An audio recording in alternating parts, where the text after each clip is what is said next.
This coffee machine is the Breville BES870 model. With regards to the coffee machine itself, folks, it comes with an instruction manual and it explains how to clean the coffee machine and care for it, and it also gives you a breakdown of all the parts in the coffee machine too. What you've got here then is the portafilter. You've probably seen this before if you've got coffee made at a proper barista shop, and that comes with 2 sets of filter baskets.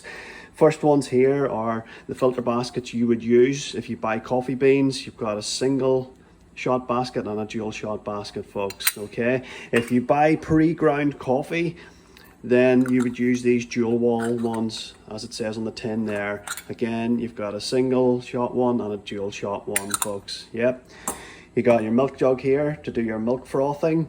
On the coffee machine itself then, folks, if we pull the drip tray out here, you can see it breaks down. It's got a little protector to prevent this here from getting scored and chipped. It's also got a metal part where the cups sit on top of, and it's then got a little pre-filter to prevent any coffee grind from getting into the main tray at the bottom here. Inside here we've also got a little float that says empty me. Rises up when this here tray gets too full. So if it's together like so, that little float will rise up through here and you'll see it, and then it's just a matter of tipping this up into the sink. All the water will come out through this hole here, and just clean this as you see fit with some warm soapy water. Do not run any of these parts or any parts of the coffee machine through the dishwasher. When I pulled this strip tray out, folks, it also pulled a little tool tray out, and in that tool tray as well there was a number of things used to clean the coffee machine. This little rubber thing here sits inside here, and you put one of these little tablets in, and that's to do with the cleaning process. There is also descaler. 1 packet comes with the coffee machine, and that's another stage of looking after the coffee machine itself. So this is just for cleaning, and the descaler is for descaling it. There's also an Allen key there, and there is a little brush, and the Allen key and the brush are to do with cleaning the conical burrs of the coffee grinder itself. What we've got here then is a little cleaning tool, and that is used on the big end to clean inside where the steamer vent is. It's also a little wrench, and it slots over the end of that steamer tool there to actually remove it and submerge it in descaler if required. On this end, be careful here, there's a sharp little pointy bit here, and that's for cleaning out the little filter basket vents here. With regard to the other parts of the coffee machine, folks, we've obviously got the coffee bean hopper up the top here. It's just a matter of removing the lid, filling the coffee beans up, not too high. You'll know yourself, otherwise you'll not be able to push this lid back on. You want to keep that on quite firm, because if water gets in there, then your coffee grind is going to get mushed up and it'll affect then the coffee grinder itself. You've got a little portafilter funnel here, and we'll go on to that there in a little bit. And we've also got a little trimming tool as well to make sure that we fine tune the quantity of coffee grind going into the portafilter. So with regards to settings on the coffee machine itself, what we've got on the left hand side here is either a fine grain or a coarse grain grind, and it comes with a recommended setting of 5. I've got this set at 6. But what you want to do is actually experiment, because with these coffee beans here, that is the premium setting that I found for this brand of coffee beans, and that may vary based on what brand of coffee beans you buy. You've obviously got the hopper here, like we've spoken about before. Power machine here. The coffee machine will go into a standby mode if you haven't used it for a while. The grind amount, again, I found is based on the type of coffee beans that you buy, and that will then need finely tuned to suit whenever you actually dispense the ground coffee. On here we've got a filter size, and that is with regards to your filter baskets, folks, single or double shots as we spoke about before. And if we just press on here, as you can see, it's got a double selected, and that's the filter basket size that I use. Underneath here, held in by a magnet, we've got the little coffee tampering tool, and we'll speak more about that in a minute when I grind the coffee out. Obviously got the funnel then where the grind comes out of.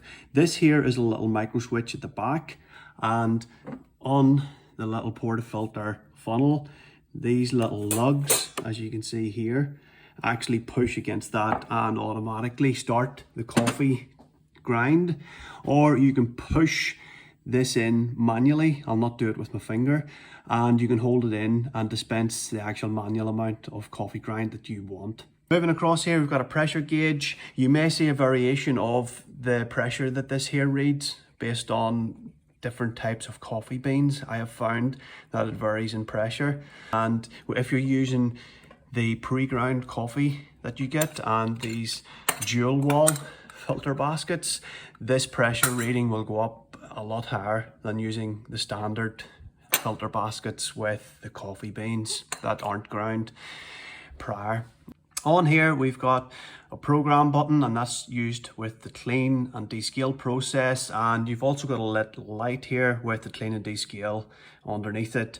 This will flash on and off when it needs cleaned, and it'll come on solid when it needs descaled. The hot water and steam will come on solid whenever your hot water and steam is at temperature. And on this right hand side as well, this is for a single shot dispense and a dual shot dispense, and you just press it once to automatically dispense, and you can press it again to stop that process mid process if required. On the right hand side here, you've got your steamer, and that is to froth up your milk. Just bear in mind this pipe here gets extremely hot, so you do not want to touch that. You want to maneuver it around with the rubber part here, and it's very flexible. There's a little hot water instantaneous spout here when you want to make your long blacks, and the portafilter slots up in underneath this here and locks in as it says on the tin. On the right hand side, to dispense steam, it's just a matter of turning it left to dispense steam and turning it right to dispense hot water. As you can hear there, it's going through the process of pumping, and you can see hot water coming out. And just to run that again, you can see that it's flashing, and now it's solid. That means it's ready. Same with the steam process, folks. If we push that steam pipe into the little vent there, you just keep pumping it out. The light's flashing until it starts making steam. When it starts making steam like that, you just want to turn this back to standby, and then within 8 seconds you want to get that into your frother jug. To put the filter basket, folks, into the portafilter, I want the dual shot one here. Just a matter of putting that in there, pushing it firmly home. Take the portafilter funnel, and that just locks into the little wings inside there. That's now ready to push in and automatically dispense our ground coffee. And as you can see, 12 o'clock position, this little lug will push against the micro switch and automatically to dispense the coffee after one push. So if we do just that there, push it in, and the coffee dispenses. At this stage then, folks, we take this out, take our little tampering tool, and as it says in the instruction manual here, folks, it's more a case of consistent pressure between 10 to 15 kilograms, and you just put that down in and just push that down in like so, and then we can remove this. We can then take our little trimming tool, folks, like this, either over a sink or over a bin. Just trim that round, and that will give you your optimum level to actually slot this into the machine. What we do then, folks, is take this, and you will basically feel where this slots into. You can turn it round there, you can feel it. It's literally at the 8 o'clock position if you're looking directly down on it, and then turn it round until you can feel a little bit of pressure. You don't need to go wild on it. It'll be pretty much round to where the lock position says, and you're at the 6 o'clock position as you would look down on it. What you need to do then is take your mug, place it directly underneath, and we want a dual shot here. Just press that and it'll kick into life. If things aren't working optimally here, folks, the machine will let you know. There'll either be no water coming out of it, or it'll be making strange noises. That'll be an indication that possibly you need your filter changing, or that you may not have any water in the tank at the rear, which we'll go on to when we talk about changing the water filter. All right. At this stage then, I'm just going to put some milk into this little jug. It's a bit of an experimentation process, folks. I like a flat white, so I do. I'm not an expert, so I'm not going to talk about quality of making good coffees. All right, so I'll put some milk in the jug there. I'm going to take my steamer again, turn it to steam, which is to the forward position here. If you look at it from the left hand side, it's a 10 o'clock position. There's a little steam icon as we showed in the video previously. This here's flashing. You just leave it to do its work until you actually see steam come out. There, you can see the steam now on. Turn that to standby, and like I said, you've got 8 seconds to get in, otherwise it'll cool down. Okay, I've frothed up the milk there, folks. It's worthwhile just cleaning this off here, being careful you don't burn your fingers. And once you've cleaned it off as well, just push it back over to that little hole and run it just for a second to blow any possible dirt out of the nozzle. All right, and then you're ready to tip your nice frothy milk into your coffee, folks. A bit more like a cappuccino than a flat white. At this stage then, folks, what you can do then is just push this across, and you need to take this to the bin.